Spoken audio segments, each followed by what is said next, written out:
Welcome. It's Friday afternoon. It's New York, and we have the Friday Ambassador Workshop Series for the Hostos Student Leadership Academy. It's an exciting day here.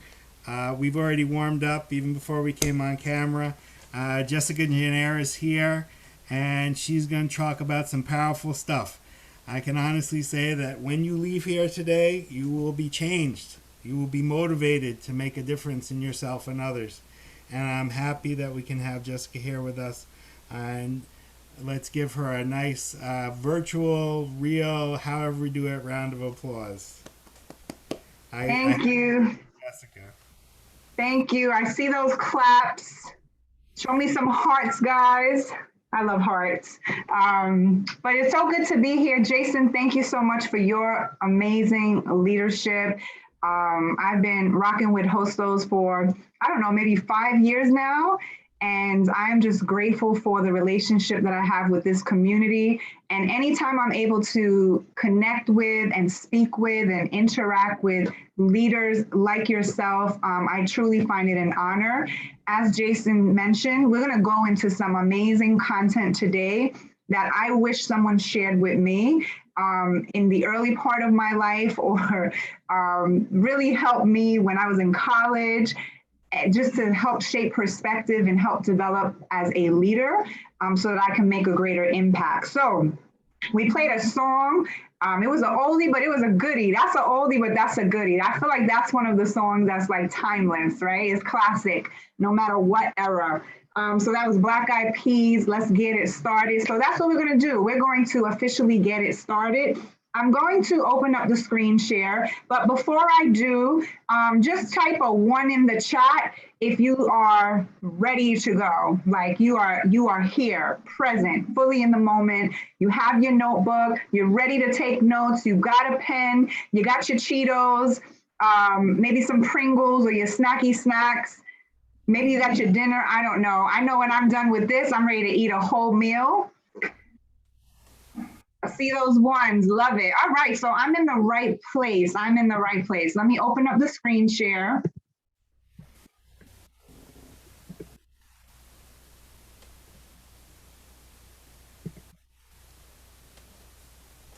Okay, how did I end up over here? By the way, I need to mention I'm not the best tech person, if you haven't noticed already. Jason knows that. But however, Hostos, good to be here today. We're talking about, is self-sabotage holding you back? Are you familiar with self-sabotage? Have you heard the term?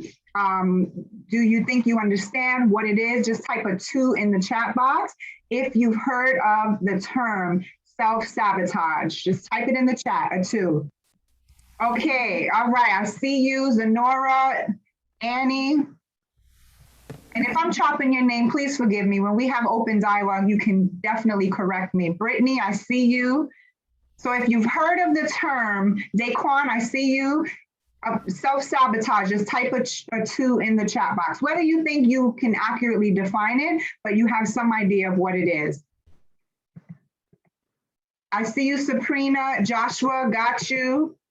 Love it. So here's the thing, self-sabotage is not a sexy word. Like, it's not something that people really look forward to talking about many times, or it's not a very common or popular subject matter, but I believe it's one of the most underrated and most important topics when it comes to developing as a leader.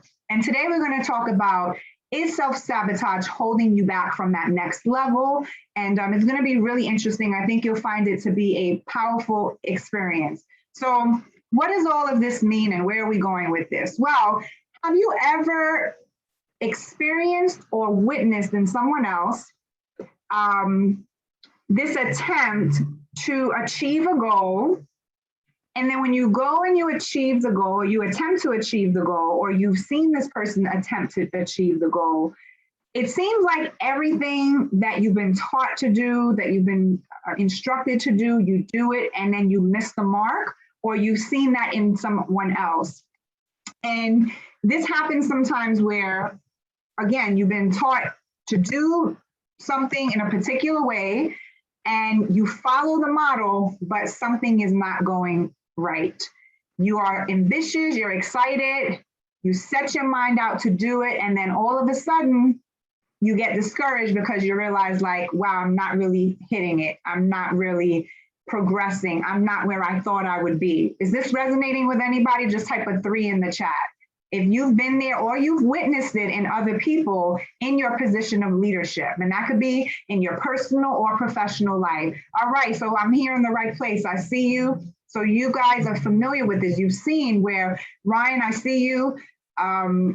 Someone, maybe it's us, we start excited, we're going toward a goal, and bam, something happens and it feels like we're taking 3 steps back.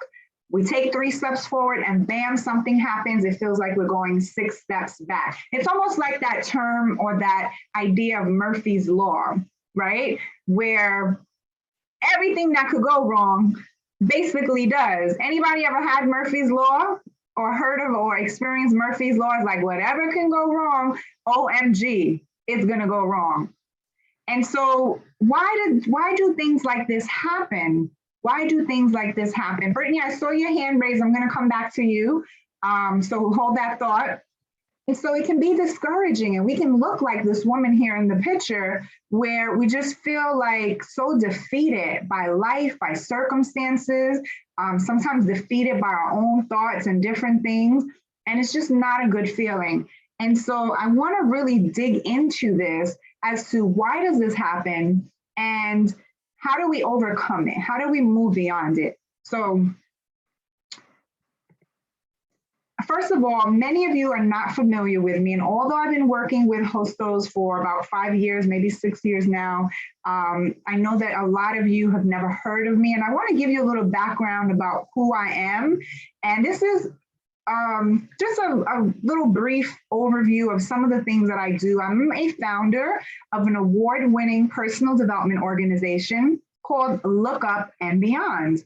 And my vision for this actually came through a lot of hardship and a lot of adversity, which moved me into being a nationally recognized adversity expert. I am able to speak with such an amazing and a diverse group of people because of the fact that I personally experienced so much adversity. One of my greatest passions is working with young people, and I am currently the director of mentoring services for an organization called GEMS. And GEMS stands for Girls Empowerment Through Mentoring Services. So what I do is I interview and train and work with and coach women who want to mentor teen girls, many of them who have a lot of adversity. They would be considered what we've often heard as high risk. They are very disenfranchised, like right here in Jamaica, Queens. And so it's something I'm really passionate about. I have my own mentees that I work with hands-on. And then outside of that, my favorite mentees are my 3 children. I'm a mother of 3 teens and young adults now, 16, 18, and my daughter is actually 21 now. I need to change that. So they are up there, they're growing, and I'm a wife. My husband and I, we've been together almost 20 years in April. And that's a really big accomplishment for both of us because we did not have an example before we got married. And we had to figure things out along the way. And I can say that after all of this time, we genuinely love each other and also like each other. So that's a win. I'm an avid hiker. I love to hike. And I am addicted to helping others thrive beyond adversity. And I'm going to talk about how adversity and how difficulties and obstacles can be a part in shaping this mindset and this perspective that creates self-sabotage within ourselves. And I believe that if we can identify if it's present in our lives, then we are going to be more effective in our leadership because we'll be able to identify it in the people that we're serving. And we're going to be able to point them to the right resources and encourage them and really just play a part in their growth and development. So any hikers here? I see some more chats coming in. Hey, Brittany, I look a little, you know what? I'm growing my hair out, Brittany. That's probably what it is. And I'm wearing my glasses. Sarah said, I never heard of that. Interesting. Okay, so you're going to be in for a treat, Saran. Hope I'm saying that correctly, as we continue to define this and look into it. Joshua said, just went on one yesterday. It's getting chilly. Yes, it is. So for those of you who are hikers, hiking is one of my favorite things to do. Shout out to you. I think everyone should go hiking at some point. And I'm also a foodie. Any foodies in the house? I'm still thinking about food. I told you after this is over, I'm going to eat some good food. I might have like some oxtails or something. I don't know. Kobe is cracking up over there. I'm a foodie. Okay, Junior. Yes, I love to eat. Listen, food is life, right? Some people live to eat. Some people eat to live. I'm living to eat with moderation and wisdom, of course. So let me stop this for a moment because I saw a couple of people raise their hands. And Rakaya, I see you. Brittany, did you want to say something? You can go ahead and unmute yourself.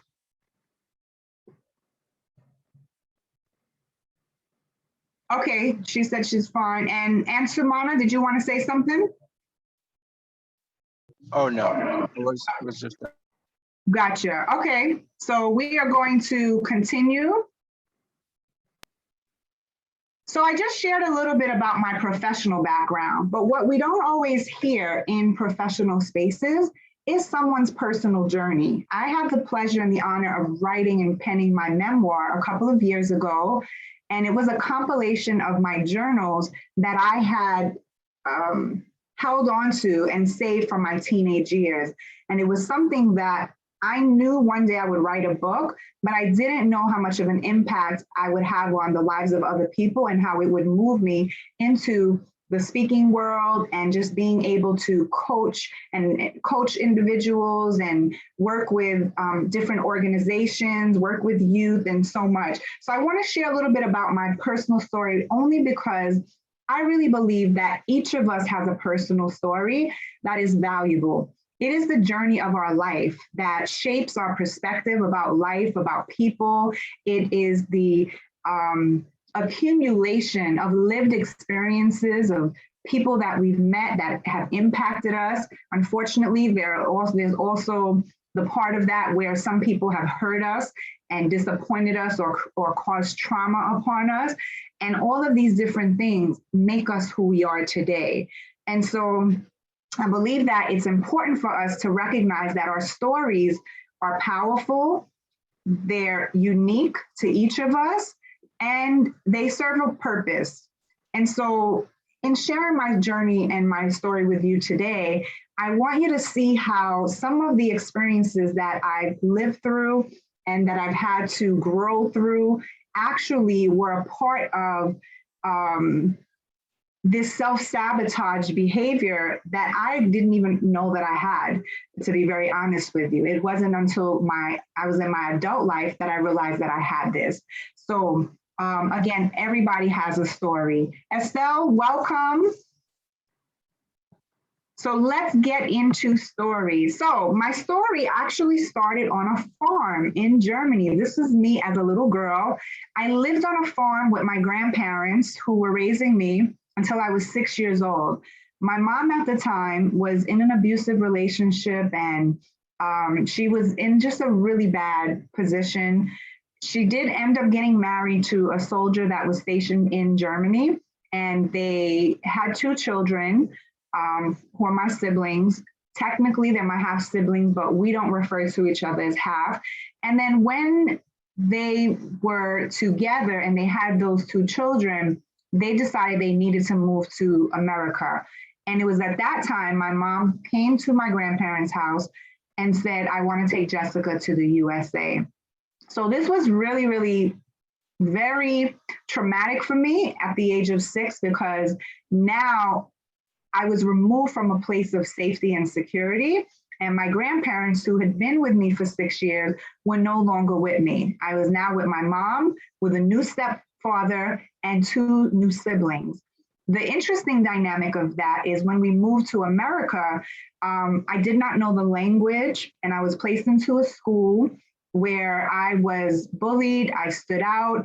The other interesting dynamic about my family is that my family is a blended and a multicultural family. My stepfather was an African-American soldier, and so my siblings are biracial, African-American, and German.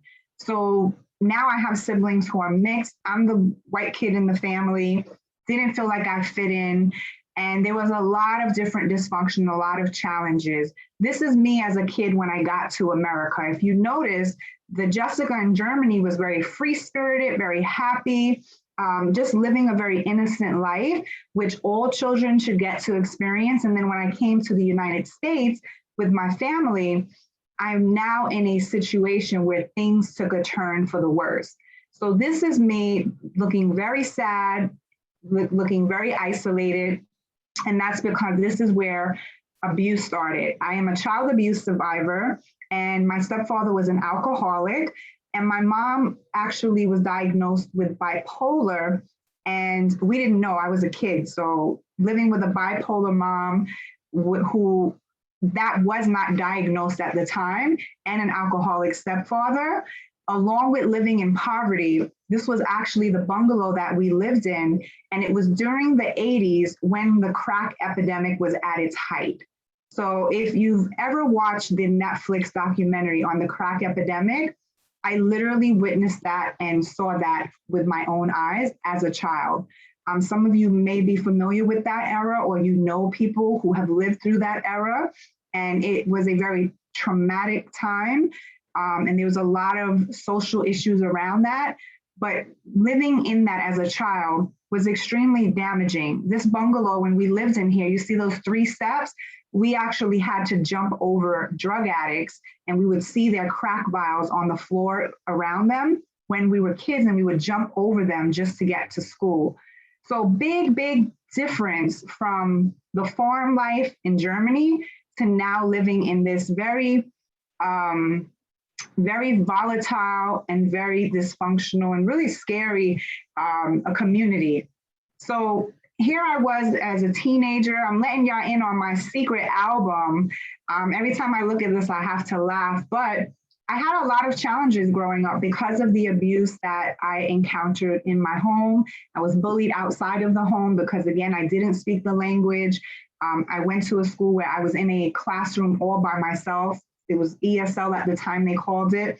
And it was really difficult. These are my siblings. These are 3 of the 4 siblings. My brother's not in this picture, but here we are when we were younger, and my siblings were like my children. I ended up taking a caretaker and parental role because our parents had so many challenges and there was so much dysfunction.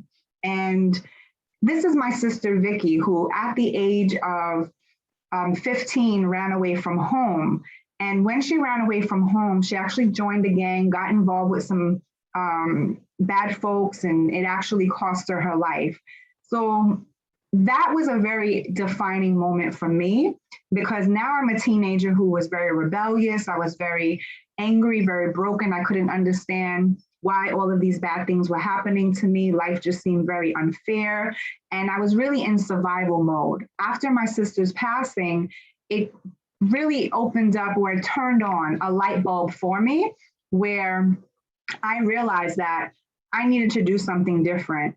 And I wanted to keep her legacy alive, in the sense that I knew that I wanted to work with young people, so that way I could share with them strategies and tools to not become a statistic to their negative environment. And that's kind of how the idea and the seed was planted for this organization, Look Up and Beyond, and me working with youth and everything. So I want to talk about, before I even continue, let me just stop the screen share for a moment, because I know that I said a lot and some of it is really heavy. Thank you, Estelle. So when we think about our stories, right? And I guess my first question would be, what about my story resonates with you and makes you think about your story? You can just unmute yourself, raise your hand. I'd like you to think about your story. Are there any obstacles that you've had to overcome? Are there things about your story that you think about and you're like, wow, I never thought of that my story being part of something greater and being part of just a purpose that I can walk in and live in. Okay, Junior, go ahead. Be sure to unmute yourself. All right. Okay. Well, I guess let me share my story. Well, as a kid, who was diagnosed with ADHD, by the way, very early on in my years of age. Well, because of my rather havoc way of doing things, I was a very tyrannical kid. Like I was totally different from what I am now. So much so, it was surprising when people knew me because I changed. I changed very much from being tyrannical. And it didn't help that I went through the special ed system, by the way. Uh, Mm, yeah, I noticed very later on that the special ed system doesn't actually help anything. Like they don't help anybody. It doesn't help much to go through that system because you end up getting together with kids who only how do I say they only breed more of the same thing. It's like you put a bad egg in together with more bad eggs. It won't breed. Oh well, he'll become better. Because us the humans as social animals, we only follow the social circle mm, as we live as we go on through life. And so I thank God had a good mother. But I was not a good kid. So mm-hmm. Well, thank you I for had to sharing grow. that. Oh, I have more. And to go through that, I had to. I went through a lot of bullying. I did bullying myself when I was a kid.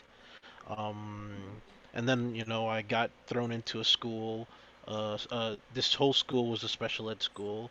And that's where I ended up feeling the bullying that I did to other people. So karma came back and hit me in the face. And I got out of that school and I went to a school. I don't know if any of you know what it is. It was a new school, by the way. I got picked up by the first principal of that school called Quest to Learn, and that's where I guess my life changed for the better. Mm, So I went from being tyrannical to becoming docile to then becoming me. So it was a transformational, right? wow, that's so powerful. As you were talking, Junior, thank you for sharing that and just opening up your life and giving us folks a peek into what your journey has been like. I see the hands raised. I'll be right with you folks. As we're going through this content today, and as each of us were thinking about our stories, I'd like you to explore and see, is there a connection between my lived experiences, some of the adversities I've had to overcome, and this concept of self-sabotage? Am I seeing a connection? And it's going to make more sense as we get, to the end of this. But I just want to drop that thought in everyone's ear as we continue. Brittany, did you have something you wanted to share before we move on? Yes. Hello, everyone. Hey. Yes, I've been through a lot myself and the struggles, and just listening to your story, it just, also reminds me of, growing up in a different place. I was adopted by my grandmother as well. And, just growing up as a young girl, that's my number one and only supporter. It just took a lot to get to where I am, even going through COVID and me being an entertainer. It just took away from my money and everything. So now I'm just ready to keep on motivating and keep on learning and striving to do the right thing. Shoo, I wanted to know if you had openings at your place, because I would love to work for some place like that. I've done that since I was 15 years old. I used to work for, I think it was called Task, and different organizations that help, like you said, the undeserved teenagers, teen girls, and about HIV awareness and things like that. So it's just in me to teach and lead. Love it. Well, I can hear your passion. Thank you for sharing that. What we can do is definitely connect. You can shoot me an email at jessica@lookupandbeyond.com. I'll share it before before we end today, but you can definitely shoot me an email. We can talk about that. Kobe, I saw a hand raised. We can take one more brief comment before we continue. Yeah, what's up, everyone? Thanks for sharing your story, and I could really connect with it. Though the crack epidemic is still, it reached its peak, we still see the effects today. And, you know, as a Black man, having a Black family from New York City, I still see the effects today, and I know so many other people do, so yeah. Thank you. Yes, the effects are still there today. I actually knew people whose parents were addicted to crack. When I watched the documentary on Netflix, I'll be very honest with you, I didn't realize I was going to be that triggered, but I actually wept like I was at a funeral because it took me back to those days.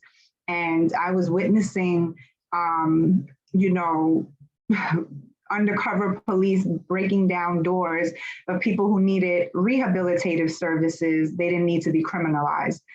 So there was definitely some things that I saw at a very young age that shaped the way that I view life and really gave me a passion to serve others and to stay within the community and make a difference. So thank you, Kobe, for sharing that.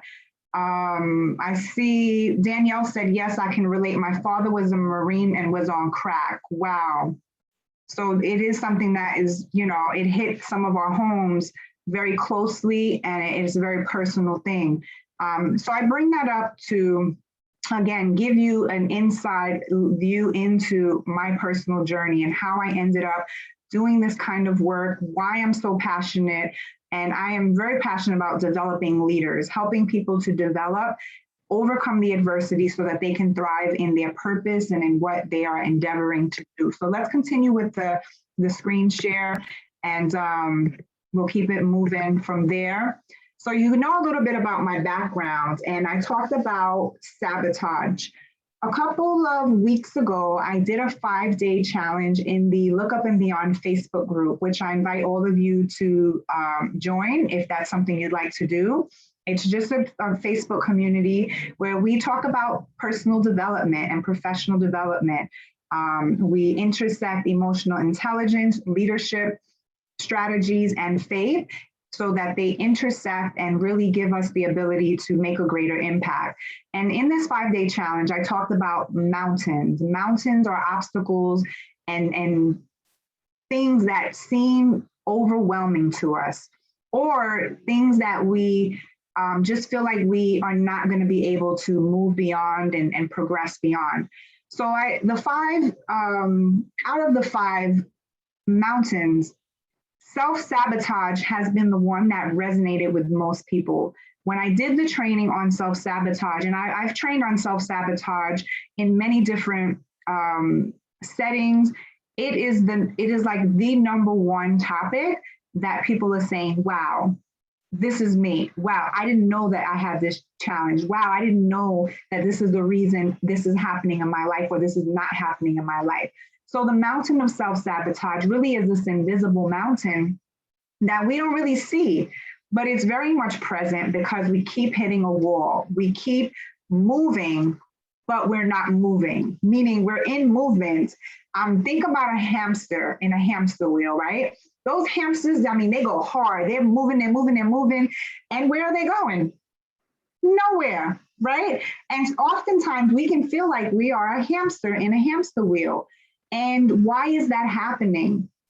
Sometimes it's because self-sabotage is present.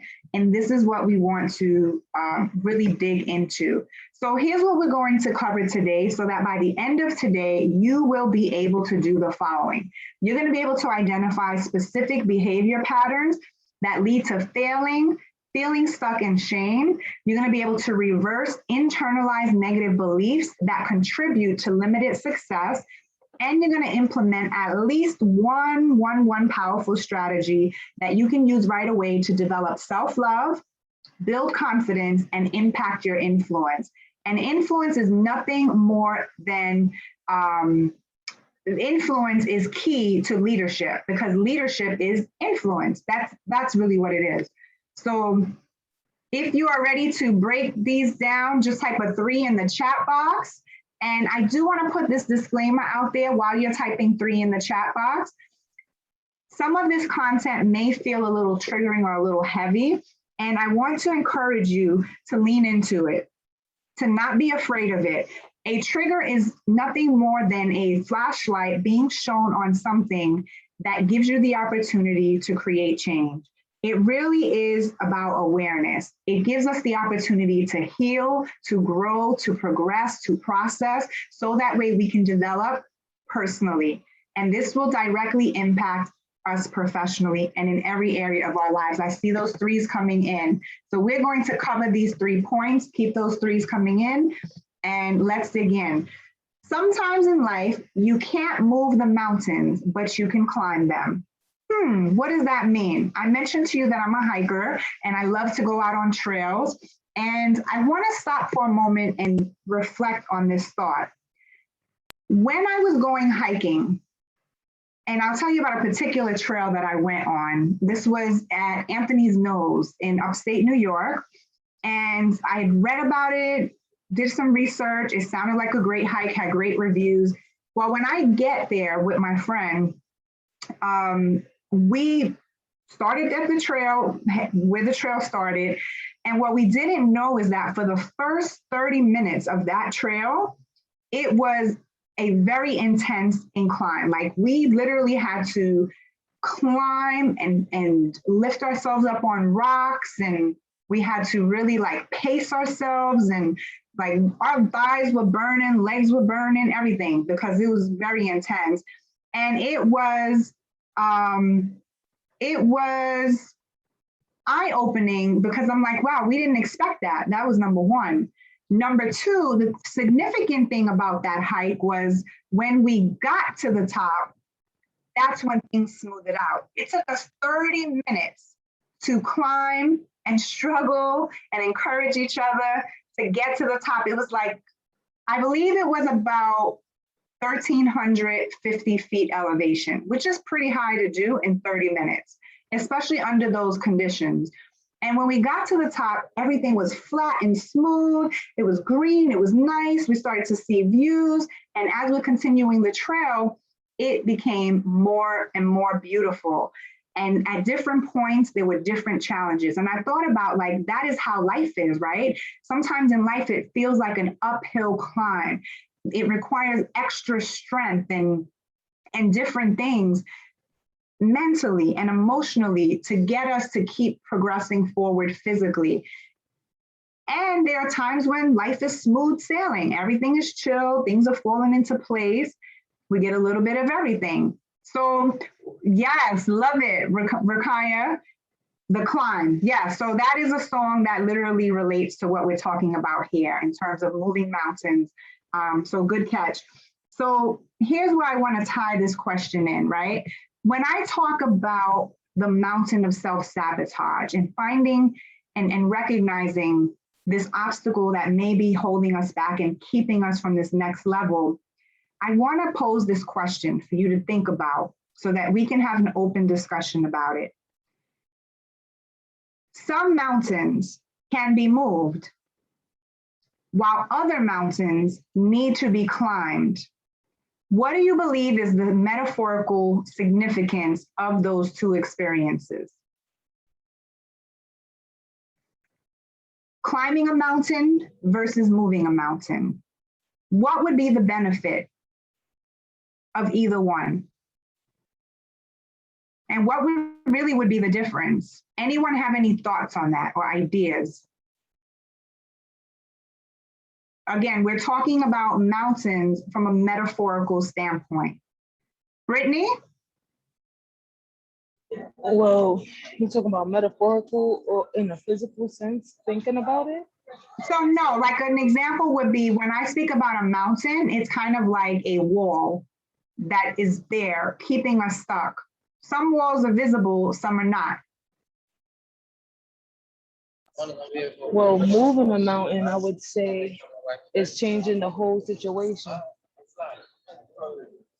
And you say climbing a mountain is still having the situation, but you know, maneuvering through it, I think. You got it. You got it. Let's give Brittany a heart, a clap. Let's show her some love. She has it. So moving the mountain just means that, hey, we can actually resolve it. We're aware of it. We resolve it. Hey, we deal with it. We nip it in the bud, right? However, there are some times when there is a process. There is a process that we need to experience in order for us to reach that highest peak so we can enjoy the view like a hiker would when they get to that top. So this is what I want you to think about as we're going into moving the mountain. I see your comments. Chris, I see you. Estelle, you got to go. Sometimes we need to go around it. That's a process. Leeton said, climbing represents a struggle. Moving any mountain is an imagination. It can be. It can be. Chris said, I agree to those. They do not go to the January workshop. Remember, these topics are heavy, so be strong and prosper. Mrs. Janniere is amazing. Thank you so much. Buena mujer de fuerte. Fuerte? I hope I said that right. So thank you. So yes, so a lot of times, you know, when we're talking about this type of content, moving mountains, it's the inner work, it's the mindset work, it's the things that make us reflect and become more and more self-aware. That is what we're doing here today. So let's continue on and let's really dig into these concepts. So what is self-sabotage? Self-sabotage really is nothing more than faulty thinking patterns. If you think about it, it is when we're trapped in patterns that create problems in our lives and keep us from achieving our goals. Remember early on I mentioned, have you ever known someone who sets out goals, they start excited, they take 2 steps forward and bam, something happens and now they're 4 steps back. So self-sabotage is when you try to make changes and disrupt these patterns. Somehow, when you do this, you end up in the same place again and again and again. When we actively or passively take steps to prevent ourselves from reaching our goals, why would anybody do that, right? Like, why would we be intentional about not meeting our own goals? Interestingly, we do it. This behavior can nearly affect every aspect of our lives. So from relationships to career goals, the desire to lose weight, and things of that nature. So we cannot live in our purpose and we really can't achieve our highest potential if we are dealing with self-sabotage. So this whole presentation is to create self-awareness, and self-awareness is powerful. I'd like you to type in the chat and affirm where you are right now. There is power in awareness. There is power in awareness. Just type that in the chat. Power in awareness. I see those chats coming in. And as you're typing it, you say it to yourself right where you are. There is power in awareness. This is what we're doing. We're becoming aware. So self-sabotage, that's what that is. Self-sabotaging behaviors are often deeply ingrained and hard to recognize. And you know where they come from. I see you. Janelle, I see you. Daquan, power and awareness, just keep affirming it. So when we are younger, particularly in our formative years, if we've experienced trauma or hardship and things have been difficult, there's been a lot of adversity, what happens is self-sabotage becomes a pattern for coping and surviving. And that's why it's so deeply ingrained and hard to recognize, because it's almost as if, hey, I do this all the time. This is something that's normal to me. And the other thing is, once you do recognize it, noticing how you hold yourself back can actually be very painful and can be very disappointing. But this is why I put that disclaimer or that trigger warning before, because a lot of times when we're triggered, we want to push it away and we say, I don't really want to deal with that. But here's the greatest gift we can give to ourselves, is to embrace what we're feeling, to be present with it, and to recognize Again, this is not my identity. This is part of my process. I am climbing the mountain of self-sabotage, because self-sabotage is a process where I have to undo faulty thinking patterns. I have to move from surviving to thriving. Is this resonating with anybody? Just type a 4 in the chat. If this is making sense, if you're feeling this, if you can identify with it, or you've seen it in others that you lead, just type a 4. I see those 4s coming in. Awesome, awesome. Powerful. I see you, Junior. Thank you, Ryan. Every day. Thank you, Chris. Zena? Thank you. Janelle, thank you. So here's the thing. Look at this image right here. Have you ever experienced when things are going really well? You might be dating somebody, you're feeling each other, that's your boo, your bae, whatever, and they're doing all the right things, and you're just like, whoa, this is going too well. Something bad is about to happen. Or you get the job that you want, or you get into the internship that you really wanted, and things are going well, life is coming together, and all of a sudden, things are not going well, because the whole time in your head, there has been a self-destruct button that you've been pressing. And again, sometimes it can be totally like subconsciously. Anxiety, yes, Raimundo, anxiety can definitely be a reason that we self-sabotage. Absolutely. As somebody who has struggled with anxiety, who struggled with depression, I'm a 3-time suicide attempt survivor, so I understand the hardships of managing emotions, especially when you're in a difficult place. And again, these things shape our need to survive and to cope. And so having these self-sabotaging behaviors actually feels safe to us. It feels safe, it feels comfortable, because it's what we've always known. So how does self-sabotage show up? This is where we're really going to really dig in, because it's like, how do we know if self-sabotage is in our lives, if we're sabotaging our own success, or the people that we're leading and we're working with? Well, here's an interesting thing. As leaders, it is going to be very important for us to have that awareness and understanding human behavior. One of the things that I've learned on this journey of growing and developing as a leader, running an organization, just being in different positions of leadership through the years, is that a lot of people say they want success, but they're not willing to do the things that will bring them success. And oftentimes those things that are needed to achieve that success are not necessarily getting the degrees, getting the titles, getting the trainings, the certifications, and all those things are honorable and valuable and extremely important. But sometimes it's the things inside of us.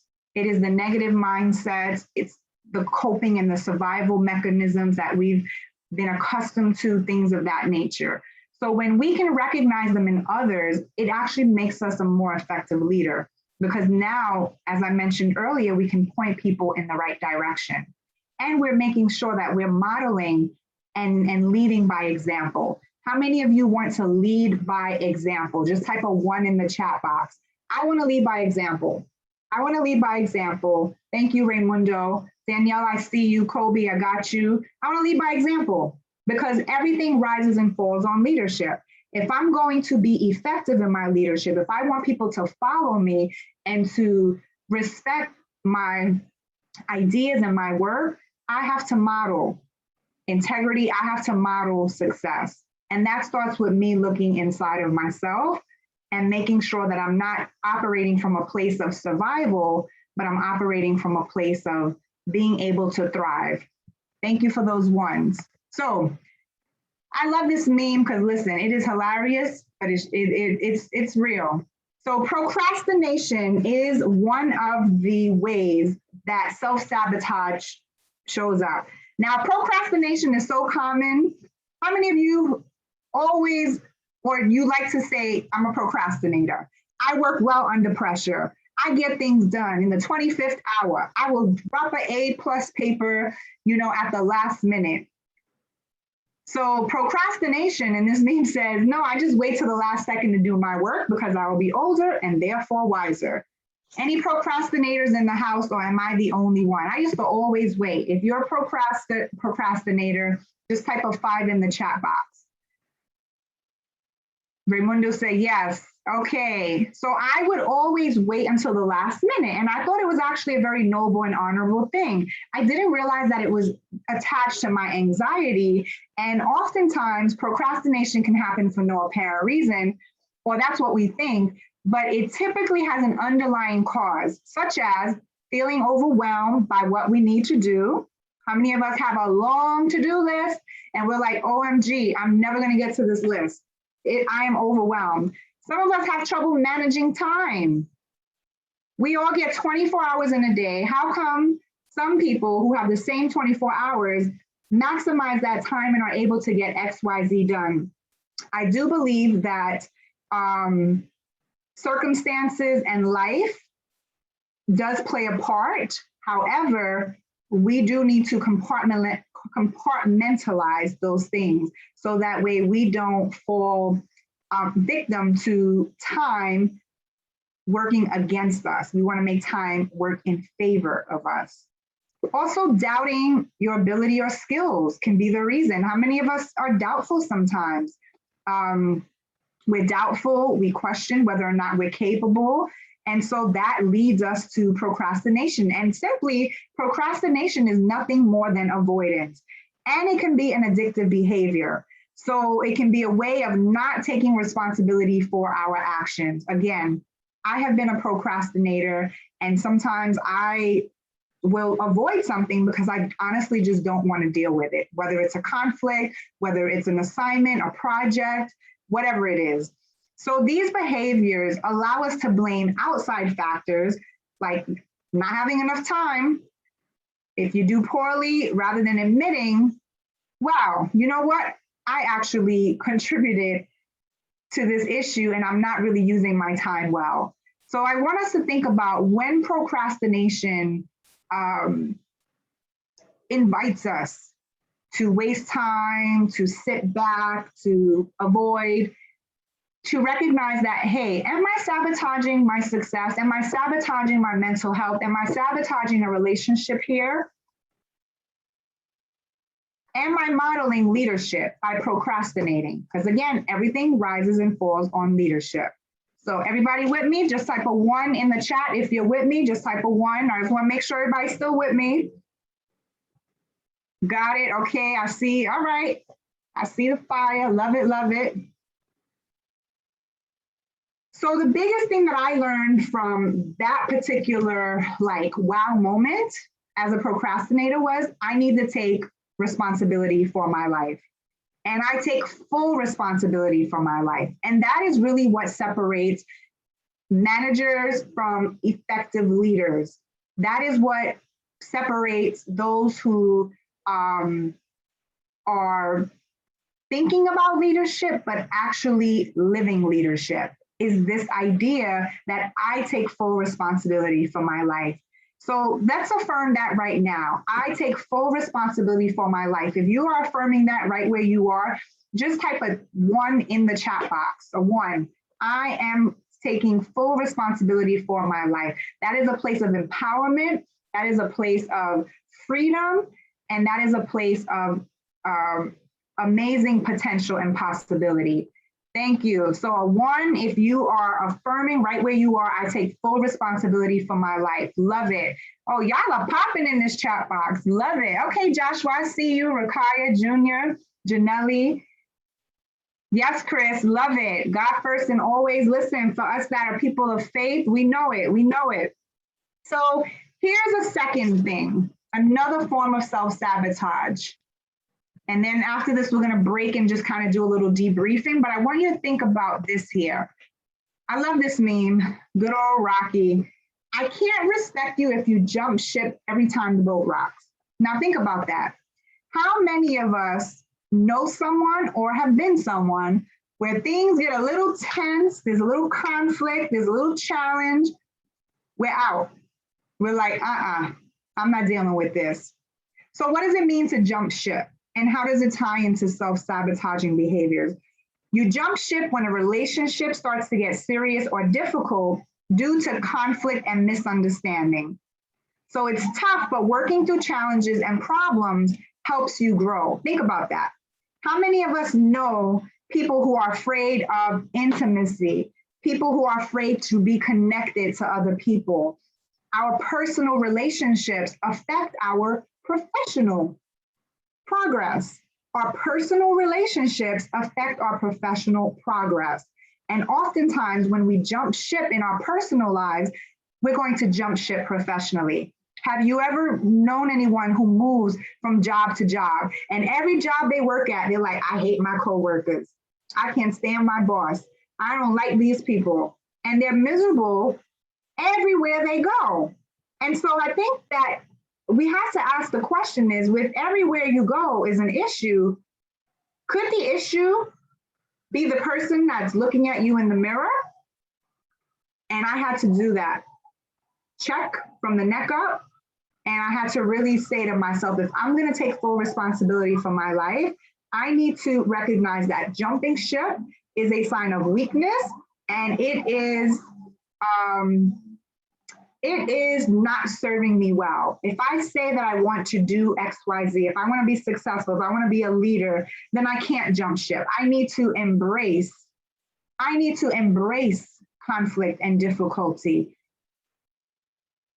So if you are ready to embrace conflict, I need you to type in the chat, I will grow from conflict, or just type a 2.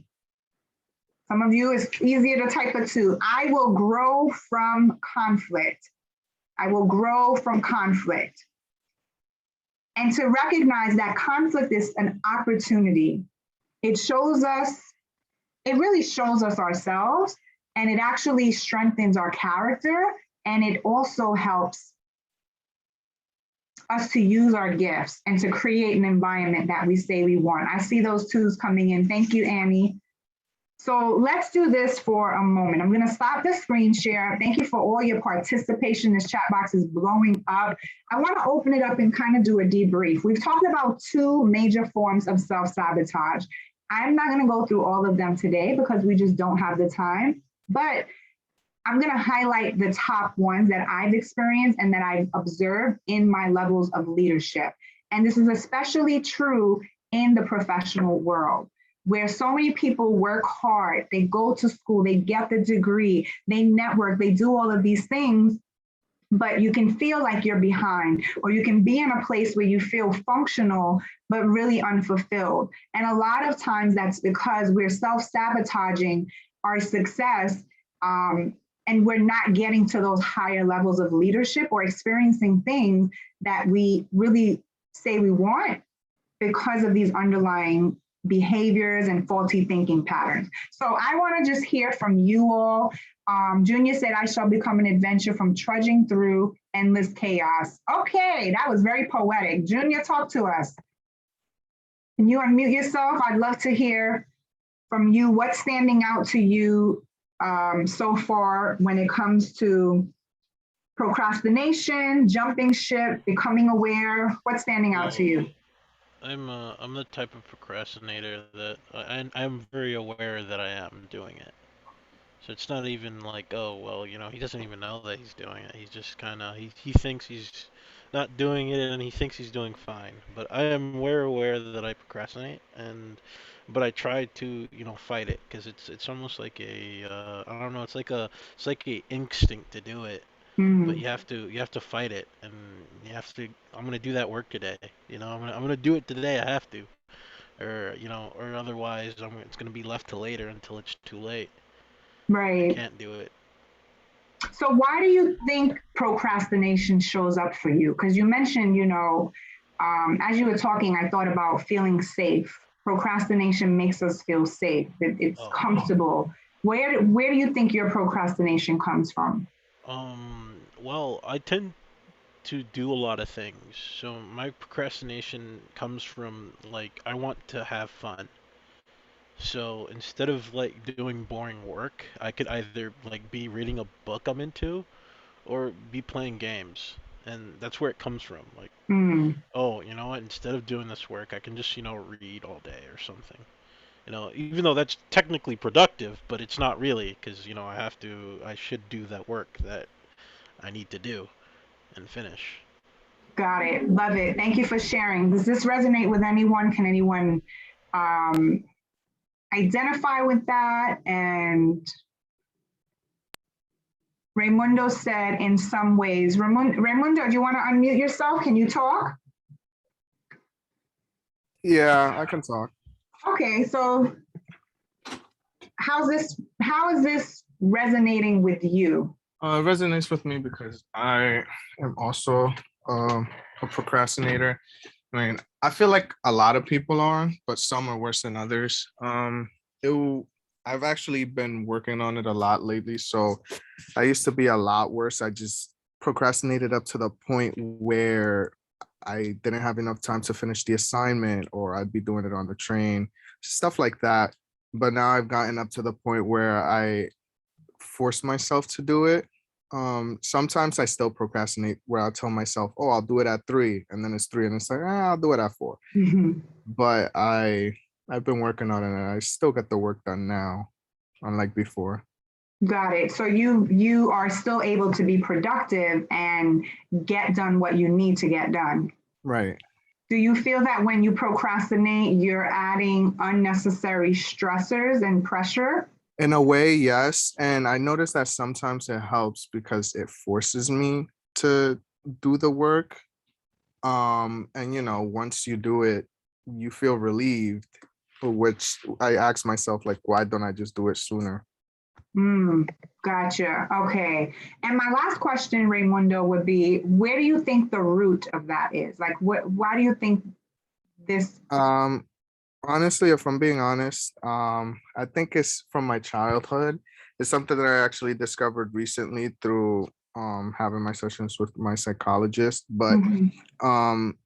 since I'm an immigrant and I came to this country at 8, I was doing like 3 times the work of the average kids in my class. So I feel like I really burned out quickly. And by the time it got to like high school and stuff like that, and my parents stopped leaning over me so much, I felt the shackles come off, and I was like, I don't have to do the work anymore. So I procrastinated. That's powerful. Can anybody relate to that? I mean, I identify with the immigrant experience, so I know that when you come to a new country, you have to learn the language. There's so much to adjust to, and you do feel this pressure of, and I'll just speak for myself as the oldest sibling, I felt the pressure of needing to be the example for my siblings, that things were possible, that, hey, we don't have to remain in poverty. We don't have to remain in these situations. And so there's a lot of pressure that comes from that, where we tend to kind of carry the weight of our family. We see the struggles of our parents, or those who are our caretakers. And this again is part of the coping and the part of the surviving. And so the self-sabotaging behaviors like procrastination or jumping ship is developed through these experiences. So I really appreciate you guys sharing your feedback. I think it's really powerful, and it's important for everyone who's in the room to hear this, because the reality is you're not alone if you feel that way, even if you publicly don't want to share that. If this is something that you've experienced, you're not alone in this. And it's just important to know that. Sabrina, you can go ahead and unmute yourself. And Brittany, I'll be right back with you. Hi. So my problem is I don't do well with conflict. I could have graduated from college I started in 2006, so probably about 2 years after that, 2008, I could have graduated, but they messed up one of my classes and put me in remedial. So I spent one whole semester in a remedial class that I didn't need. And I got frustrated and said, I'm not going back to the school. And I never went back. And so here I am now, 2021, giving it another shot. And it seemed like everything that could go wrong got in the way of me starting this semester. I registered late. The financial aid didn't go through. Then I had to wait a whole month and a half because of waiting to get fully vaccinated. And it just seemed like one thing after another, after another, after another. And I just felt it I just was like, this is not going to happen. I just wanted to just like, I can't do this. I don't want to do this anymore. And we're talking to my grandmother just was like, I know you want to just stop. Don't do it. Keep going. You're going to be fine. It's all going to pay off in the end. But I'm one that I don't want to deal with it if it gets on my nerve, and I just don't want to deal with the stress. Wow. Thank you for sharing that. And God bless Grandma, because she gave you a word. She gave you a word. Listen, that's how we have to break the cycle, right? Because the initial thought and the initial reaction is, I'm just going to throw in the towel. I don't need to deal with this here. This has become so difficult. And there are even times when the difficulty can feel like a justification for quitting. It's like, well, if it was meant to be, it wouldn't be so difficult. And I tend to look at things from a different perspective. I believe that because it's difficult, it actually means that there's a greater reward on the other side. And it confirms that you're moving in the right direction. Because again, success is not something that's handed to us. It is something that is worked for. It is something we need to be strategic in our pursuit of. And it's more about who we're becoming in the process. Who we're becoming. Who are we becoming in the process? So Sabrina, as you were talking, I was like, wow, that's powerful, because you became a more resilient and aware person. And again, Grandma dropped that nugget, and here you are. So congratulations to you, because that's a very big deal and something to be celebrated. So thank you. Thank you for sharing that. Brittany? I wanted to say, I like what you said about greater reward, because I never really looked at it that way. I always just look at it as I'm done. But I need to keep that in mind when something comes up that, you know what, maybe this is to show you how strong you are. I have to keep that in mind. So I like that. Yeah, and the other thing about it is, you know, when you're going through your process, again, the greater the difficulty, the greater the reward. But in the process, it is okay to ask for help. A lot of us are sabotaging our success because we refuse to help, to ask for help. We see it as a sign of weakness. And I don't know if anybody can relate, but I grew up in a home where we didn't ask for help. I had to be strong. I had to be the oldest sibling. I had to be the tough one, you know, and always put on this strong face. And the reality is that if we're going to remain strong, we need to ask for help. So it is not a weakness to ask for help. It actually makes us weak to not ask for help. So if we want to remain strong, we need to know that help and support is good, it's healthy, and it's human. So I just wanted to throw that out there. I see some comments coming. Brittany, I want to do one more check-in with you before we continue.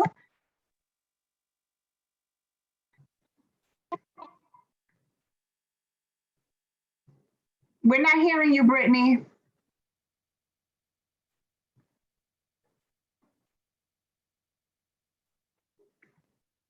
Okay, are you guys hearing Brittany? Because I'm not. I just want to make sure it's not me. No, I'm not. Okay, yeah, we're not hearing you, Brittany. So just check your connection, and when you come, maybe, I don't know if you have to lock, because you're not muted. We just cannot hear you. So just check your setting and then come back. Okay, so I'm going to go ahead and continue the screen share, and let's keep it moving. Just really loving the appreciation. So we did the reflective part. Can you hear me now? Yes, we can hear you. I was saying, a thing that I go through too is I can't concentrate. Like I always add a lot of things on, and that adds to procrastination and also self-sabotage. Like I be doing too much. Like I do too much things, and I wind up slacking on one thing or not completing something in that nature. And I and it's like I automatically do it. It's not because I'm not trying to do it. It just happens like that. That's good. Thank you for sharing that. So as somebody who is Wait. Oh. Yes. Okay, so as somebody who's been referred to as a high achiever, I've always prided myself in that. I've always heard people say, Jess, you're so resilient. Jess, how'd you do it? Jess, you're so strong. Jess, this, Jess, that. And the reality is that all of these things that I looked at as very honorable were actually trauma responses. So even over productivity, not being able to minimize the to-do list, always feeling like we need to be involved in something, do something, is part of a trauma response. The anxiety that we have comes out through our busyness. It comes out through our procrastination. It comes out through jumping ship and avoiding conflict. Again, self-sabotaging behaviors, because we have been so conditioned to surviving and coping and wanting to feel safe that we don't realize that it's actually hurting us. So again, the goal for today is to create this awareness that if these things are present in my life, I'm going to be able to have the awareness, and I'm going to be able to take responsibility and actually begin to process this and embrace this journey of healing and growing and evolving. So is everybody still with me? Can I get a 1 in the chat box if you are still with me and you're ready to get to the next part? Thank you, Joshua. Love it. See you, Rena. Brittany, I see you. Amy Jr. Thank you. Just want to make sure everybody's still with me. So here's another way that self-sabotage shows up in our lives. And this is really interesting because how many of us have seen individuals, and we may have done this ourselves, we are so nice and patient and kind and thoughtful when it comes to other people. But when it comes to ourselves, we are extremely harsh and we put ourselves down.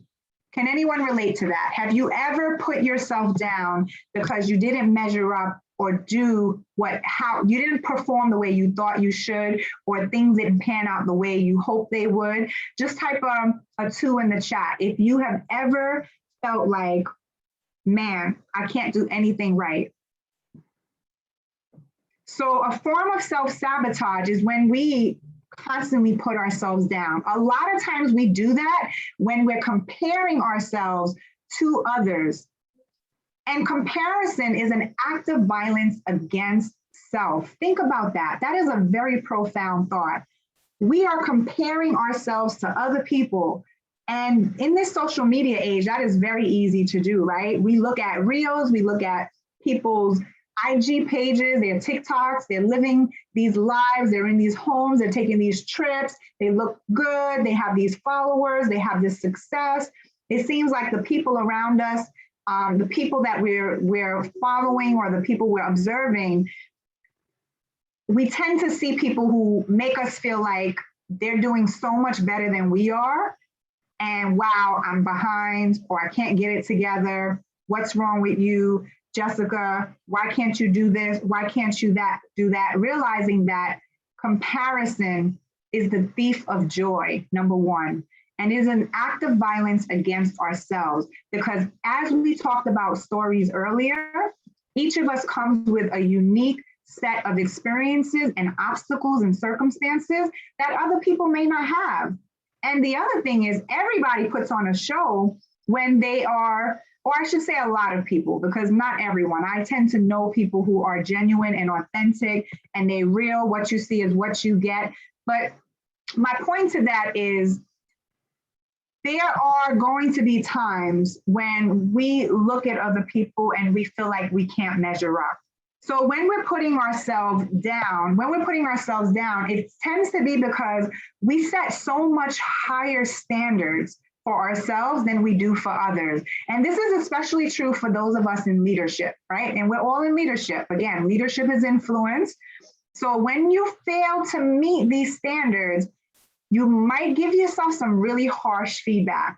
Have you ever said to yourself, I can't do anything right? Well, it didn't work before, so why bother now? Wow, I really messed up with this one. I am terrible at this.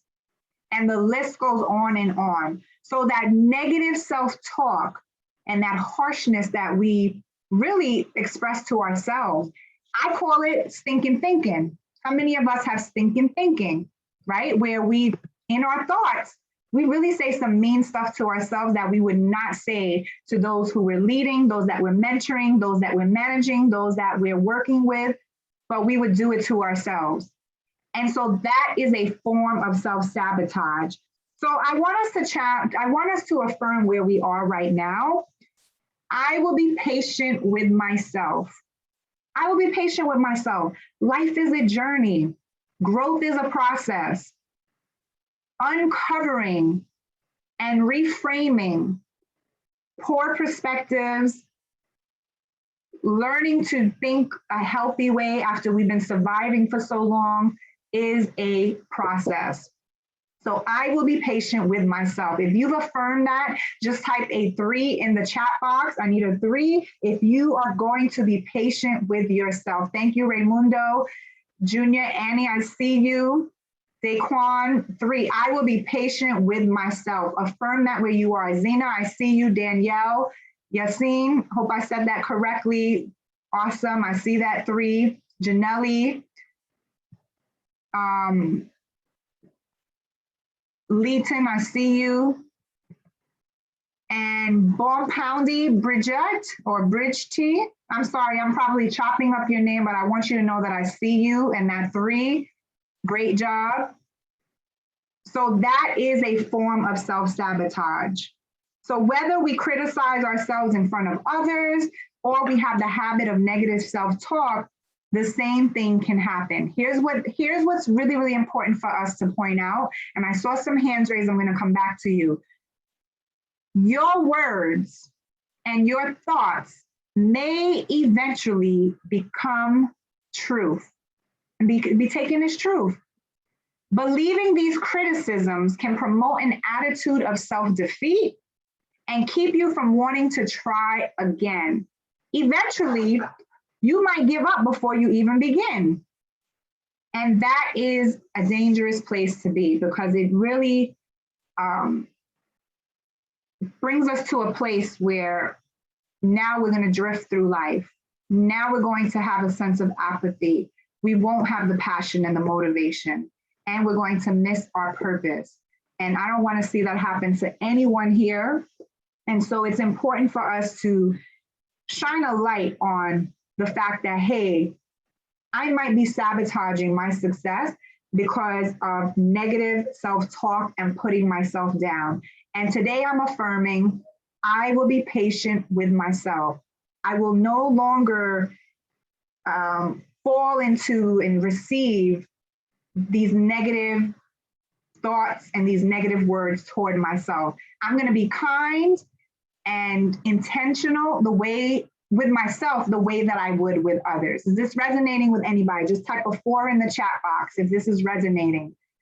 I think this is really one of the things that all of us struggle with at some point is that negative self-talk. We are so hard on ourselves. I know that I am really hard on myself, really hard. And again, it was because coping strategy,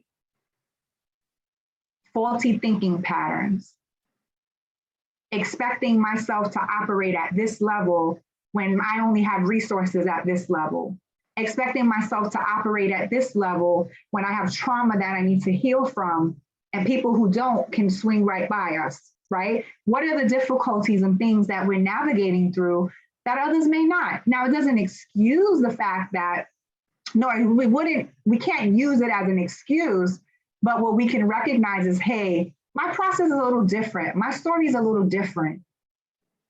It is a different journey when you come into this country and you have to adjust as an immigrant. That's a different story.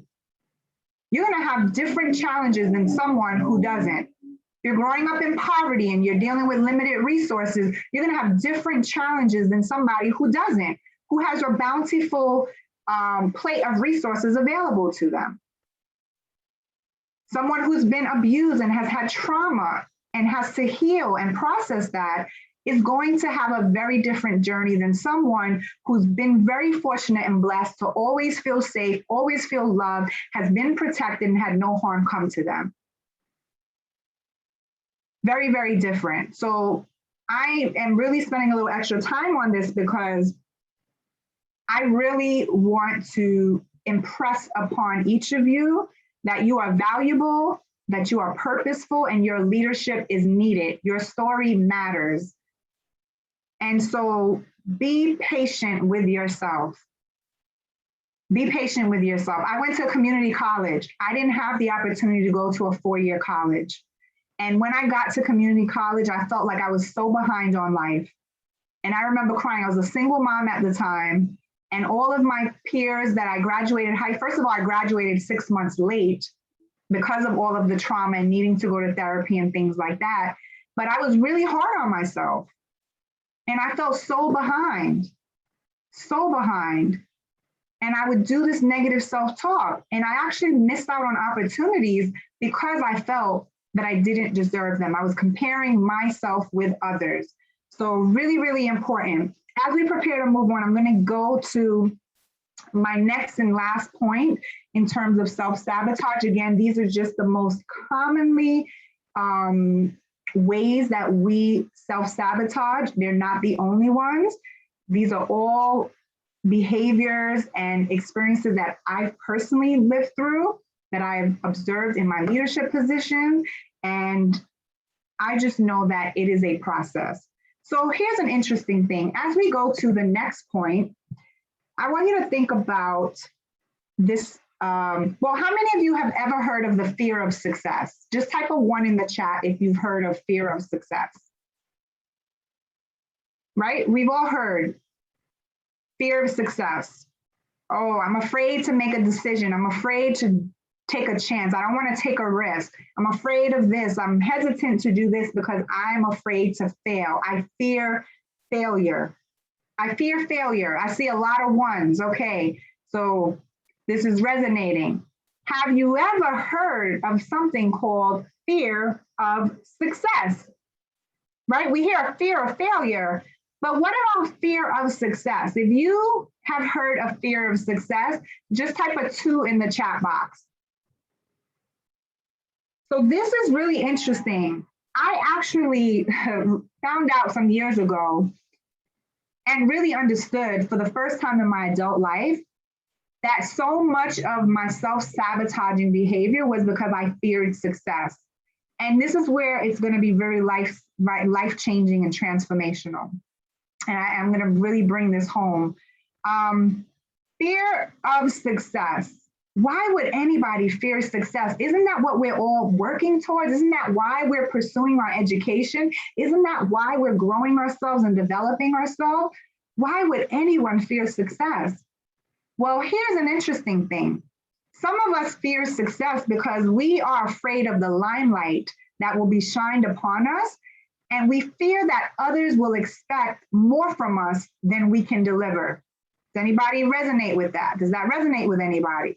We are afraid that others will expect more from us than we can deliver. Just put a yes in the chat box if that resonates with you.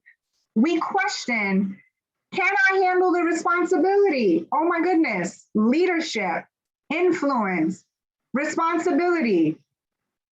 What if I screw it up? Can I really handle the responsibility? I see more yeses. Okay, I'm talking to the right folks. Listen, this is good stuff right here, life-changing. What do I have to give up to be successful? How many of us really sit down and think about once I get to this place in life, or once I accomplish this, what do I have to give up along the way? So many thoughts can overtake our mind. And it becomes this thing where we actually fear success. Today, I'd like you to affirm right where you are, I embrace success. I embrace success. I'm not going to be afraid of it. I'm not going to run away from it. I'm not going to compare my journey to someone else's. I embrace success. If you've affirmed that right where you are, just type a 5 in the chat box. I embrace success.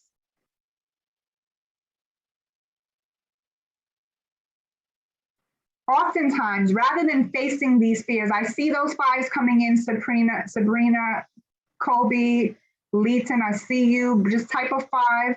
If you are affirming right now where you are, I embrace success. Speak it out loud, speak it with belief. You listen, go in, shout it off the top of your lungs, look in a mirror and say, I embrace success today. Zena, I see you, or Zena. Love it. So some of us, rather than facing fears head on, we tend to set ourselves up for failure because we're afraid to succeed. And here's where it gets really powerful. You know, why would anybody fear success? You want to know why? It's a 5-letter word. Is it 5 or 6? Type the word change in the chat box. Change, C-H-A-N-G-E. Change. That is why we fear success. So many of us are afraid of change. We're working towards change.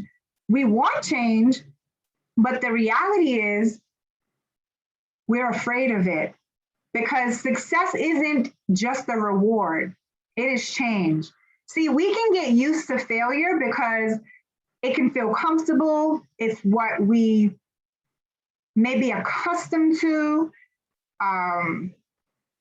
It may be what people expect from us when they don't have faith in us, when they look down upon us, they look down on us.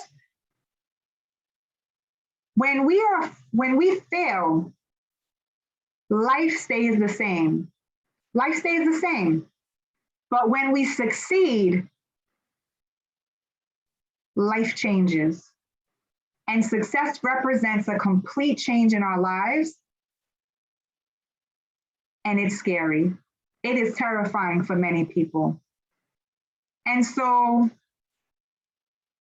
that change and that unknown can be painful, and it can be something that we shy away from. We're shying away from it because we are afraid. Change. Today, I want you to affirm right where you are, I embrace change. I embrace change. Type a 6 in the chat box if you are going to embrace change. The same way you're embracing success, you're going to grow from conflict, you're embracing conflict. Just type a 6. I'm taking full responsibility for my life. I embrace change. I'm becoming aware. I embrace change. I see those 6s, love it. There is power in awareness. Listen, I embrace change.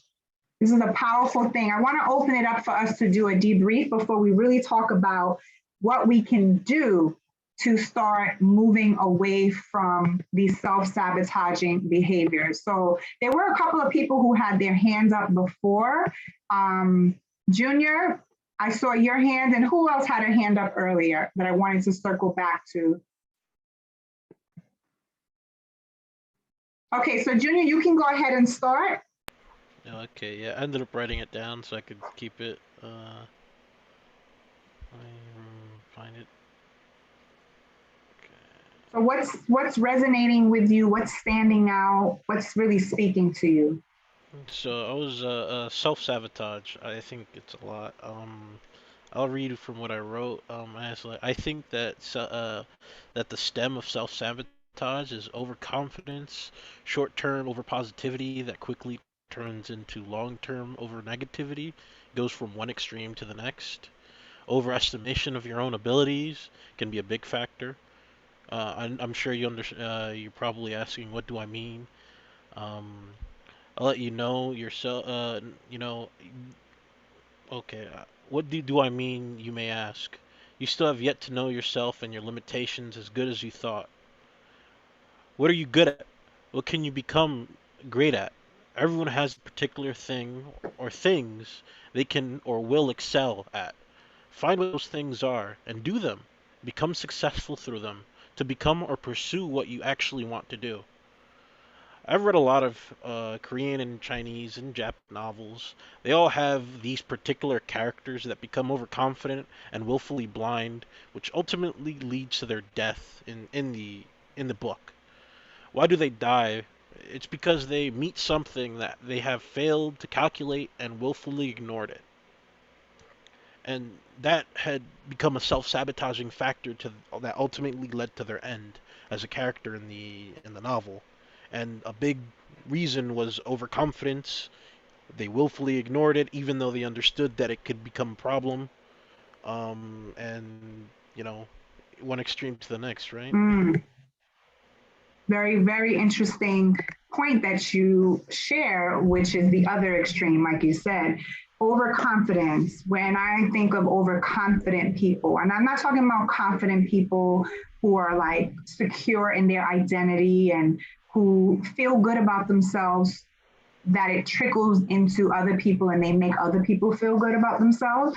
I'm talking about what you're talking about, Junior, which is an unhealthy, Yes. overconfident kind of like spirit that's displayed, right? Where does that come from? Well, I find that overconfident people are oftentimes the most insecure people, and that's rooted in fear, which comes from anxiety.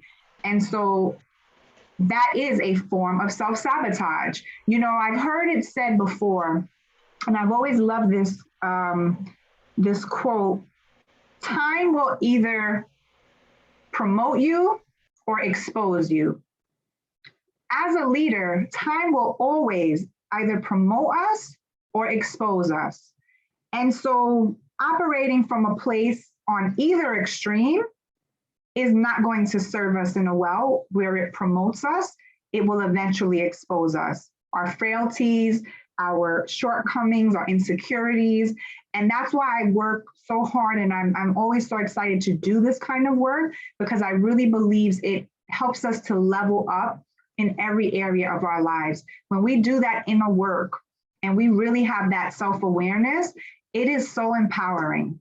It is empowering because not only do we understand ourselves better, but we truly understand other people better. So we don't take things personal. We just don't take things personal because we understand that these behaviors and some of the things that we've always been told of in personality are really just nothing more than either self-sabotaging behaviors or things that at the root unhealed trauma. And overconfidence can be in that category. I know that Chris wanted to say something. Chris, we'd love to hear your thoughts. What's resonating with you? Man, I am so happy to be here.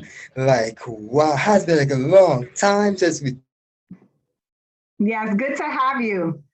back to workshop with Jessica. We missed you a lot. Me, Jason, everyone here missed you from the workshop, and January, man, me hard time so fast. El tiempo es mucho rápido también.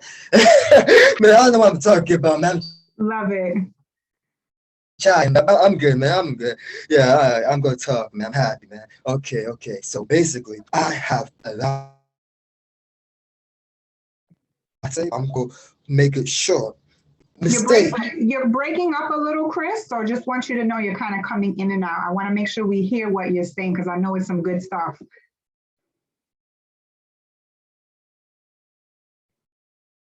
Are you there, Chris? Okay, we're not. Are you there? Yes, I'm there. Okay, we can hear you now. Okay. So can you just share with us? Because it's cold, but I'm not going into much details. But Yes, I can. So I was gonna say, can you share with us what is one thing that's really standing out to you and resonating with you? with pretty much everything that you have said in the workshop. And one thing that stays with me is the fact that those that we use social media and we use this platform. And I was in a workshop this morning, and one of the moderators says that social media is a blessing and a curse. And to be honest, we cannot compare our lives to others. We are all unique and special in our own way. We may be different from others, but we all have hopes and dreams. The idea of self-sabotage is the fact that we make mistakes in life, but we're able to learn from those mistakes. So the fact is that we may go down, but from time to time, from piece to piece, we may go up. We may go to mountain,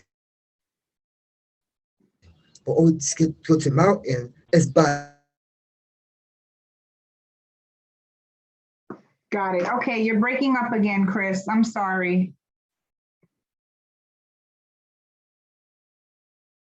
Yeah, we're not hearing you. Well, I have to tell you, I love your enthusiasm and thank you for sharing what you did so far. It might be better for you to type in the rest of that in the chat so we can kind of piece it together. But thank you so much. I just really love your passion, and your leadership is going to influence a lot of people. Brittany, I see you have your hand up. Yes, you can hear me? Yep, you're good. Okay, it all boils down to the way you think and how you use your affirmations. I know one thing I learned from you and a lot of different mentors and leaders of sort, and also reading The Secret, that if you just think positive, like a positive thought is 100 times more powerful than a negative thought.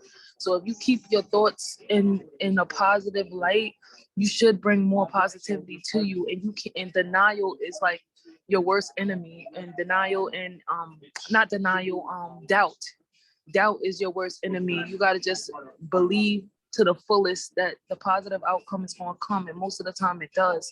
I know that's what I do. That's so good. Mindset is everything. Mindset is everything, and that positive self-talk is powerful. I read a statistic someplace recently that said it takes, I don't remember what it was. It was a crazy number. Like, it was a very high number. It takes 70 yeses to cancel out. It takes 70 positives to cancel out one negative. So think about that. And I could be off on the number, but it was somewhere around that. It was pretty high. And I think about, like, how often do we constantly tell young people, no, don't do this, no, don't do that? For those of us that are parents, we can get into the habit of always focusing on the negative. And what we're doing is we're actually training their mind to have a negative mindset, even with good intention. So I always like to think about, how can I reframe something that is meant to be positive and say it in a positive way so that we can avoid a negative experience, right? So language is very powerful. Mindset is very powerful. All these things are part of avoiding and overcoming self-sabotaging behaviors.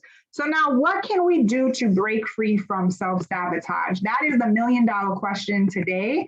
What can we do?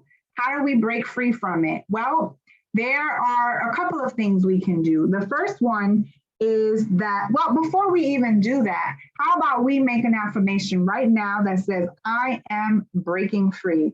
I'm breaking free. I'm breaking free from self-sabotage. Just type a 7 in the chat if you are affirming, I'm breaking free. I'm breaking free from negative self-talk. I'm breaking free from fear of success. I'm breaking free from procrastination. I'm breaking free from this behavior of jumping ship and avoiding conflict. All right, chat box is blowing up. Love it. Love it. I see you. Janelle, I see you. Daquan, Brittany, is that Sonia? Oh, Jason put 777. I love it. Okay. Rena, I see you. Annie Lamb, I see you. Thank you. Sonia Joe, love it. Keep those 7s coming. We are breaking free. I am breaking free. And Remember, we affirmed earlier, I am patient with myself. This breaking free from these patterns is going to take some time. It's going to take some time. So what can we do? I'm going to stop the screen share for a moment. And the first thing that we need to do is we need to identify triggers. So here's a couple of situations that often put triggers in motion. Boredom. When we are bored, I'm talking about like bored. We don't know what to do with ourselves. We're bored. Boredom is a trigger for self-sabotaging behavior. Boredom does not mean that I don't have a lot to do and I'm not expected to fulfill certain responsibilities. It doesn't mean that. It just means that I may be very functional. I may be drifting. I may have lack a sense of purpose.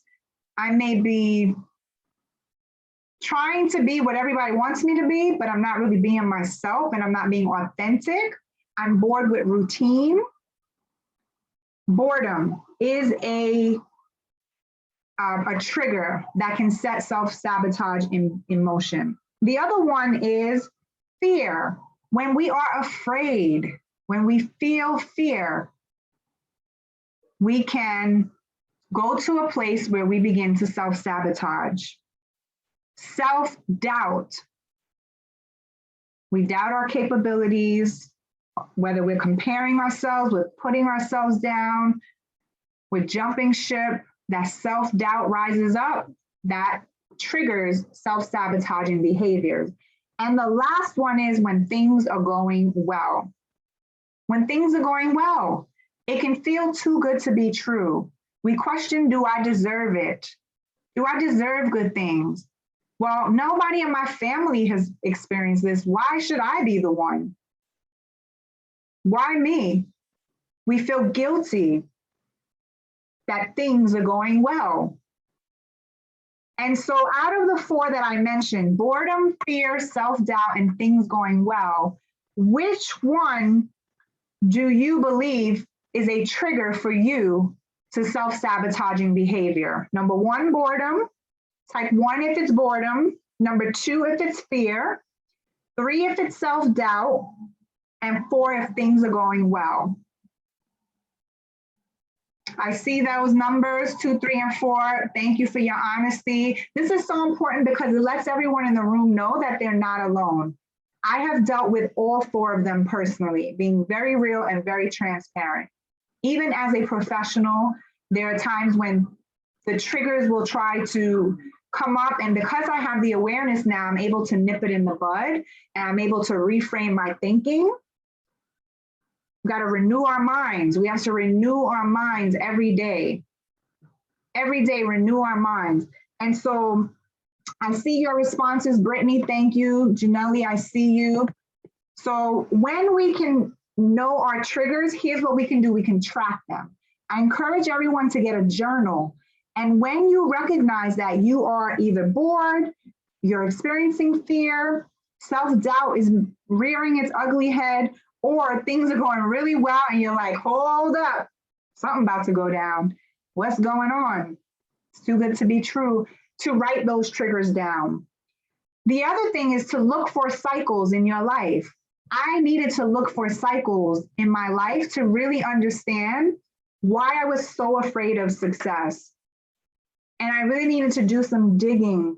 And when I identified those cycles, it was such an eye-opening moment, and I was able to really break through to the next level.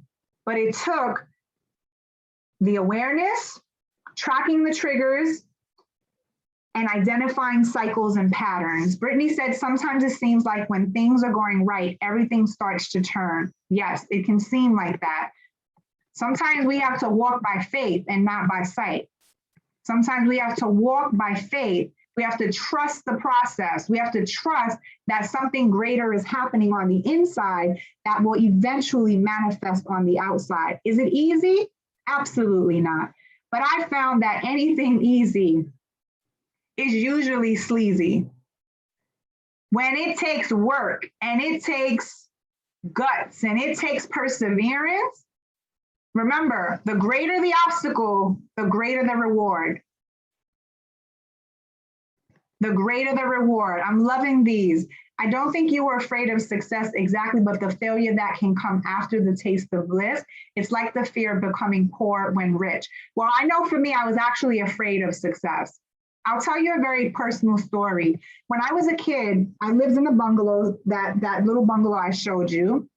And I had a friend, I was about 10 years old at the time. I had a friend who was older. She was about 14 years old.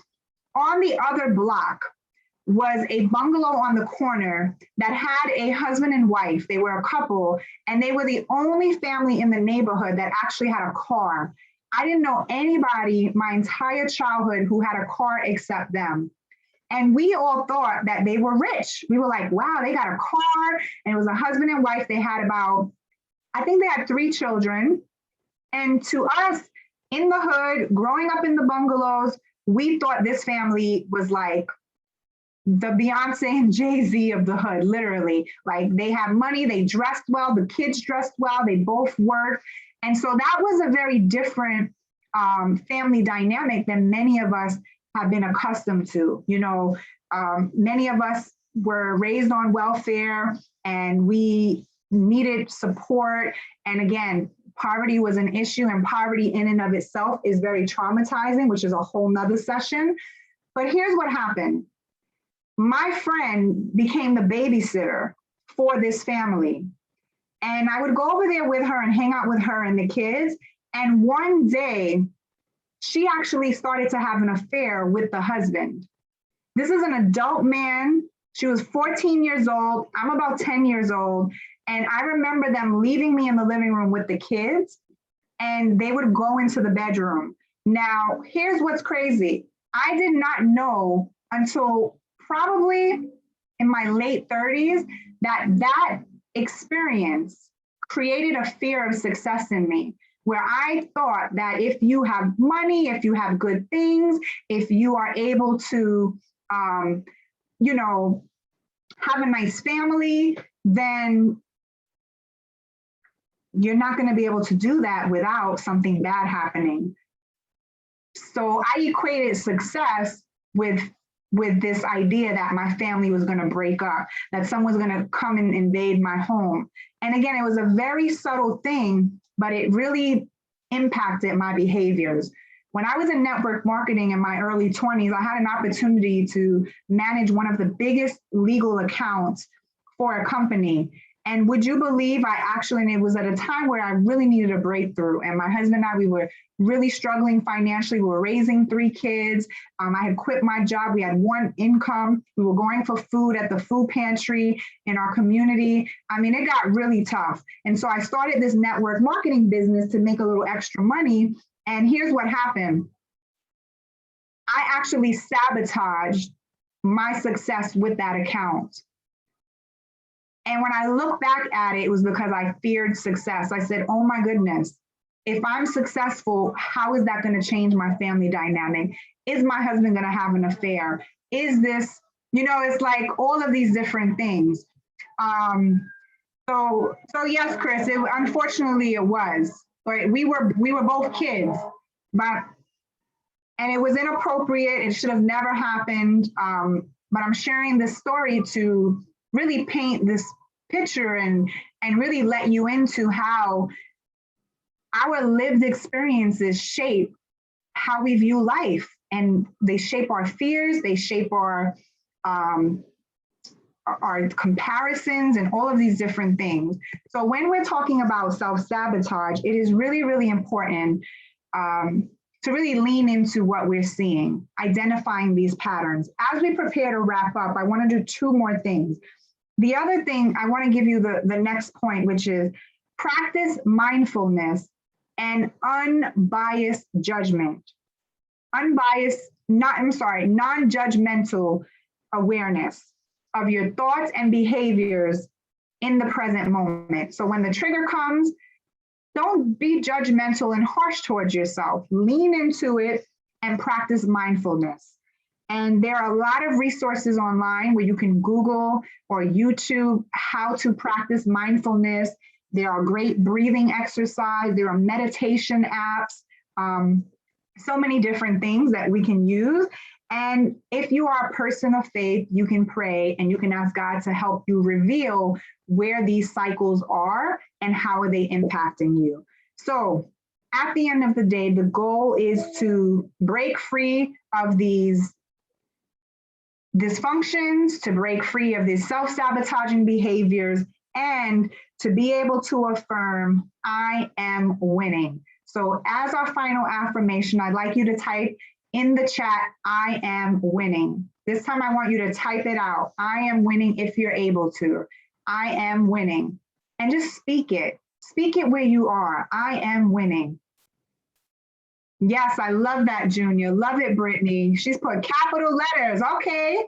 Roaring like a lion. Yes, Rena, I love it. Lamb, I see you. Love it.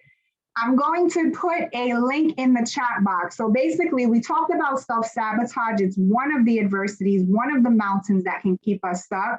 But I have a wonderful quiz that's a really fun and cool way to really see where you are on the resilience journey and on your journey. And you'll actually get a free report, and it'll kind of help you continue in this space of self-reflection. So I'm going to go ahead and put the link in the chat, and then I'm going to actually close it out. Let me just close this window here. Okay. And you can take this quiz at your leisure. Once you take the quiz, you're going to get a result, as I mentioned, and then you're going to get a free report in your email box. And again, it's just a fun way to continue this self-reflection journey. So I put it in the chat here, and enjoy taking the quiz. If you decide to join the Look Up and Beyond group, you can share your results in the group. And I'm so grateful for this opportunity to pour into you. I'm going to turn it over to Jason. I'm also going to remain on here for questions, to be able to address anything that you might have on your heart. I'm here, so utilize me. And again, it's been a privilege and an honor to spend this time with you. Thank you for allowing me to share, and for allowing me to share and be vulnerable with my own story, because I want you to know that you're not alone in some of the challenges and obstacles that you're facing. And it's just really encouraging when we know that it's going to be okay. And we have what we need to win and to thrive and succeed. So thank you again for being here. Jason, I'm going to turn it over to you. Thank you for your awesome leadership, and to your team. You guys are really awesome. Thank you, Jessica.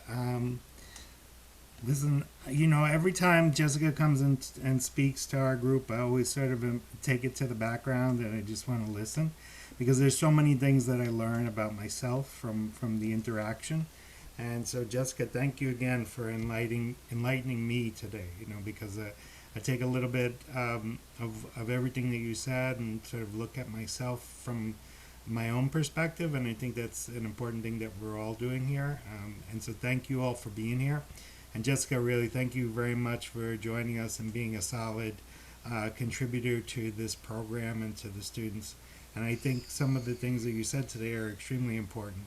And I think you heard back from a lot of our folks who are here, whether it's in the chat or in person, that, you know, this, what you're talking about, your vulnerability, as well as the way that you overcame some of the obstacles that you've been through, is impactful. And it may even help some folks here, and they may not even realize it just yet. It may be that somewhere down the line, a week from now, a month from now, a year from now, you remember this conversation that we had today, and it impacts you in a powerful way. So thank you, Jessica, for doing that, and for always bringing something special to the group. Now let's give her a round of applause. I don't know how we do this in virtual world. Just show some hearts. That's all. Yeah, I know I love hearts. So. Yeah, I'm sorry, Jason. I was just going to say, I have a few people asking me how they can reach me. So you can reach me at Jessica at Look Up and Beyond. I'm going to put that in there as well. And once you take the quiz, it'll actually send you an automated email that you can respond to as well. And I do respond back to those emails. So know that when you reach out to me, even if it's not right away, I will respond to you. And I'm looking forward to connecting with anyone that wants to connect with me. Thank you all for your kind words. I'm loving your feedback. If the link is not opening up for you, you can simply go to lookupandbeyond.com and click on resources and you'll see the quiz right there. I'm going to try to post it one more time. So, and as I said, and I say over and over again when we have these meetings, some of the folks who come and join us are great tangential mentors, meaning that they're not going to be on top of you all the time, but if you reach out to them and ask a question or ask for ideas or support or guidance, they will take the time out of their schedule to give you support and guidance throughout whatever means it is, whether it's social media platforms or whether it's through text messages. And Jessica's one of those folks who's always been great with everybody who participates in her workshops. And I think you heard, we had some returning folks from previous workshops here who've been with Jessica before. So use her talent, her expertise, and as a benefit to yourselves as you go along on your leadership journeys. And I hope it's helpful and impactful. And that being said, it's Friday afternoon.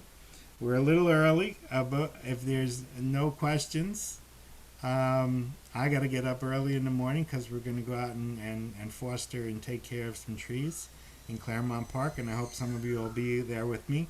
I'm going to send that email to you now with the information and directions.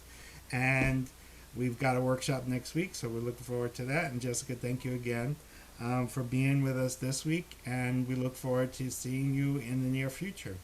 Thank you. I'm just trying to respond to some of your messages. I don't want anybody to think I'm ignoring them, but know that, again, you can reach out to me. Chris said I'm on IG. Absolutely, I'm on IG. I'm on Facebook, LinkedIn. And again, I do have a private Facebook group for developing leaders. Thank you again, Jason, to you and your amazing team. You guys do such awesome work. And have fun tomorrow. And bundle up. I think it's going to be a little chilly. Going to be chilly. Yeah, bundle up. Have a good weekend. Happy Halloween if you do that kind of thing. Enjoy it. Be safe. Stay safe. Take care, Chris, Joshua, Lamb, Zenora, Bridget, Sabrina, Kobe, Annie, Ryan, Rena, Janelle, Estelle, Abdul, Junior, Raimundo, Sonia Joe, Danielle, Brittany, Daquan, and everybody else who is here. Take care. Have a great weekend. We'll see you next time. Take care, Jessica. Take care. Bye, everyone.